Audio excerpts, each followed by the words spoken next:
ಕುಡಿಯುವ ನೀರಿನ ತೊಂದರೆ ಬಹಳಷ್ಟು ಇದೆ.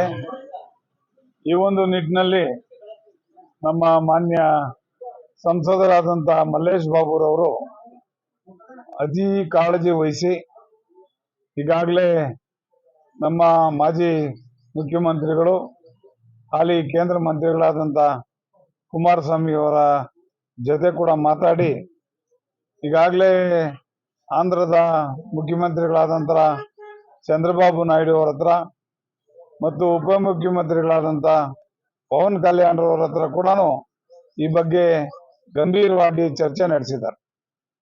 ಈ ಒಂದು ನಿಟ್ಟಿನಲ್ಲಿ ನಾವು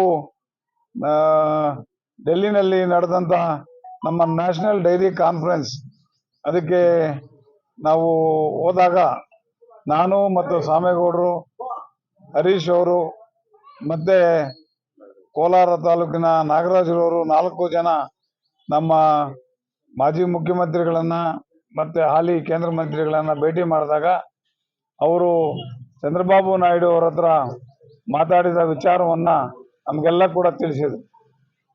ಈಗಾಗಲೇ ಎಲ್ಲಿಂದ ನೀರು ಬರಬೇಕು ಅನ್ನೋದ್ರ ಬಗ್ಗೆ ಕೂಡ ನಮ್ಮ ಮಲ್ಲೇಶ್ ಬಾಬು ಅವರು ಒಂದು DPR ಕೂಡ ಸಿದ್ಧಪಡಿಸಿ ಎಲ್ಲ ಕೂಡ ತಯಾರು ಮಾಡಿ ಇಟ್ಕೊಂಡಿದ್ದಾರೆ. ಇದನ್ನ ಮಾನ್ಯ ಚಂದ್ರಬಾಬು ನಾಯ್ಡು ಅವರು ನೋಡಿದ ನಂತರ ಆಗ್ಲೇ ನೀವು ಬಹಳ ಸ್ಟಡಿ ಮಾಡಿದ್ದೀರಿ ಅನ್ನೋ ವಿಚಾರನ ಕೂಡ ನಮ್ಮ ಮಲ್ಲೇಶ್ ಬಾಬು ಅವ್ರನ್ನ ಶ್ಲಾಘಿಸಿದ್ದಾರೆ. ಅವರು ನಮ್ಮ NDA ಭಾಗವಾಗಿರೋದ್ರಿಂದ ಸಕಾರಾತ್ಮಕವಾಗಿ ಸ್ಪಂದಿಸಿದ್ದಾರೆ. ಆದರೆ ದುರದೃಷ್ಟವಶಾತ್ ಎತ್ತಿನಹೊಳೆ ಪ್ರಾರಂಭವಾಗಿ ಹಲವಾರು ವರ್ಷಗಳಾದರೂ ಕೂಡ ಈ ಒಂದು ಏನು ಕುಡಿಯುವ ನೀರಿನ ಯೋಜನೆ ಇನ್ನೂ ಕೂಡ ಕಾರ್ಯಗತ ಆಗದೆ ಇರತಕ್ಕಂಥದ್ದು ವಿಷಾದನೀಯ. ಜೊತೆಗೆ ಏನು KC ವ್ಯಾಲಿ ನೀರಿದೆಯೋ ಅದು ಕೋಲಾರಕ್ಕೆ ಕುಡಿಯೋ ನೀರನ್ನ ಸರಬರಾಜು ಮಾಡತಕ್ಕಂಥ ಯರಗೋಳು ಪ್ರಾಜೆಕ್ಟ್ಗೂ ಕೂಡ ಆ ನೀರು ಹೋಗಿ ಆ ನೀರಿಂದ ಕುಲುಷಿತ ಆಗ್ತಾ ಇರತಕ್ಕಂಥದ್ದು ಬಹಳ ಒಂದು ದುಃಖದ ಸಂಗತಿ ಆಗಿದೆ.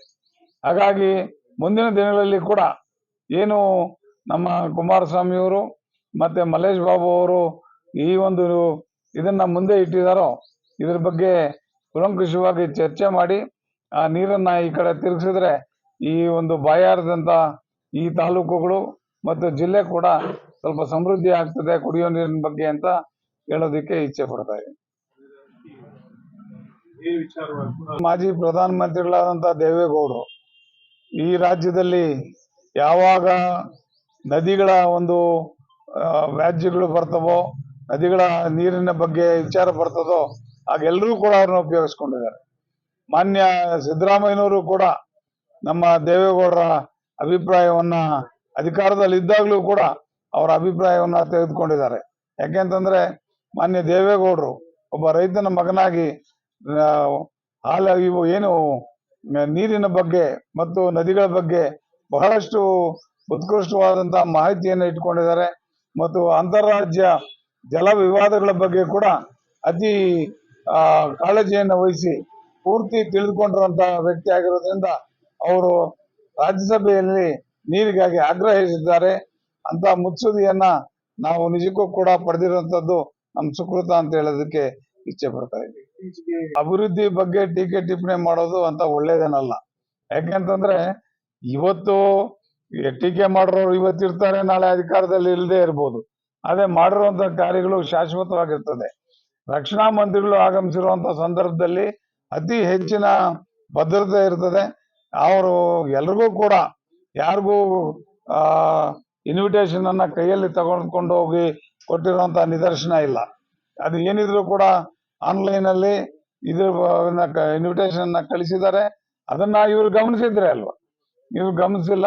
ಹಾಗಾಗಿ ಏನು ರಕ್ಷಣಾ ಮಂತ್ರಿ ಬಂದಾಗ ಬಹಳಷ್ಟು ರಕ್ಷಣೆ ಇರೋದ್ರಿಂದ ಇಮೇಲ್ ಮುಖಾಂತರವಾಗಿ ಕಳಿಸಿದ್ದಾರೆ. ಇದನ್ನ ಗಮನಿಸದೆ ಏನೋ ಸ್ಟೇಟ್ಮೆಂಟ್ ಕೊಡ್ತಾ ಇದ್ದಾರೆ, ಬಾಲಿಶವಾದಂತ ಸ್ಟೇಟ್ಮೆಂಟ್. ಎಲ್ಲ ಇರ್ಬಿಡಿ, ಕರೆಂಟ್ ನಿಲ್ಸ್ಬಿಡಿ. ಯಾರ್ದು ಅಭಿವೃದ್ಧಿ ಕುಂಠಿತ ಆಗೋದು ಯಾರ್ದು? ಇದಾದ್ರೆ ಒಬ್ಬ ಅಭಿವೃದ್ಧಿಯನ್ನು ಮಾಡ್ಬೇಕಾಗಿರುವಂತವರೇ ಈ ರೀತಿ ಮಾತಾಡಿದ್ರೆ ನಿಜಕ್ಕೂ ಕೂಡ ಇದು ಅಕ್ಷಮ್ಯವಾದಂತ ಅಪರಾಧ. ಮೊದಲು ನಮ್ಮ ಅಲ್ಲಿ ಶೇರ್ ಹೋಲ್ಡರ್ಸ್ ಅನ್ನ ವಿನಾಕಾರಣ ನಮ್ಮ ಪಕ್ಷದವ್ರನ್ನೇ ಗುರಿಯಾಗಿಟ್ಕೊಂಡು ತೆಗೆದುಹಾಕಿದ್ರು. ಹಾಗಾಗಿ ಮತ್ತೆ ನಾವು ಈಗ ನಾಮಿನಲ್ ಸೇಗ್ಗೆ ಫೈಟ್ ಮಾಡೋದು ಬೇಡ ಅನ್ನೋ ಒಂದು ವಿಚಾರವಾಗಿ ನಾವು ಅಲ್ಲಿ ಫೈಟ್ ಮಾಡಲಿಲ್ಲ. ಆದಾಗ್ಯೂ ಕೂಡ ನಮ್ಮ ಪಕ್ಷದ ಒಂದು 3-4 ಜನ ಈಗಾಗಲೇ ಅವಿರೋಧವಾಗಿ ಆಯ್ಕೆ ಆಗಿದೆ. ನಮ್ಮ ಪಕ್ಷದ ಷೇರುದಾರರು ಯಾರಿದಾರೋ ಅವರನ್ನೇ ಟಾರ್ಗೆಟ್ ಮಾಡಿ ಅವರನ್ನೇ ತೆಗೆದುಹಾಕಿದ್ದಾರೆ. ಅಂತ ಒಂದು ಸಂದರ್ಭದಲ್ಲಿ ನಾವು ಸೋಲೋದಕ್ಕೋಸ್ಕರ ಚುನಾವಣೆ ಎದುರಿಸೋದು ಅಂತ ಒಳ್ಳೇದೇನಲ್ಲ ಅನ್ನೋ ಒಂದು ವಿಚಾರದಲ್ಲಿ ನಾವು ಹಿಂದೆ ಸರಿದಿದ್ದೀವಿ. ನಮ್ಮ ನಡುವೆ ಸಮನ್ವಯದ ಕೊರತೆ ಏನು ಇರಲಿಲ್ಲ.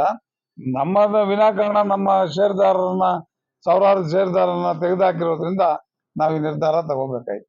ಒಂದು 3-4 ಜನ ಇದ್ದಾರೆ ಸರ್, ಅದು ಅವರ ಪಕ್ಷದ ಆಂತರಿಕ ವಿಚಾರ. ನಾವು ನಮ್ಮ ಬಲ ಇಲ್ಲ, ನಾವು ಯಾರಾಗ್ತಾರೆ ಅಂತ ಹೇಳೋದಕ್ಕೆ ಸಾಧ್ಯ ಇಲ್ಲ. ಮಾತ್ರನೇ ಶಾಸಕರು ಬೇರೆ ಕಡೆ, ನಾವು ಬೇರೆ ಕಡೆ ಇಲ್ಲ, ಎಲ್ಲರೂ JDS ಪಕ್ಷದಲ್ಲೇ ಇರ್ತಕ್ಕಂಥದ್ದು. ನಾವು ಚುನಾವಣೆಗಳನ್ನ ಒಟ್ಟಾಗಿ ಎದುರಿಸ್ತೀವಿ.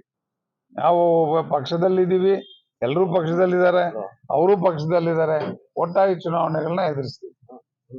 ಜೊತೆಲಿ ಹೋಗ್ಬಾರ್ದು ಅನ್ನೋದೇನಿಲ್ವಲ್ಲ, ಹೋಗ್ತೀವಿ ಇಲ್ಲ ಅನ್ನೋದು ನಿಮ್ಗೆ ಕಾಣಿಸಿರಲ್ಲ. ಅಭಿಪ್ರಾಯ ಇಲ್ಲ, ಯಾವುದೂ ಇಲ್ಲ.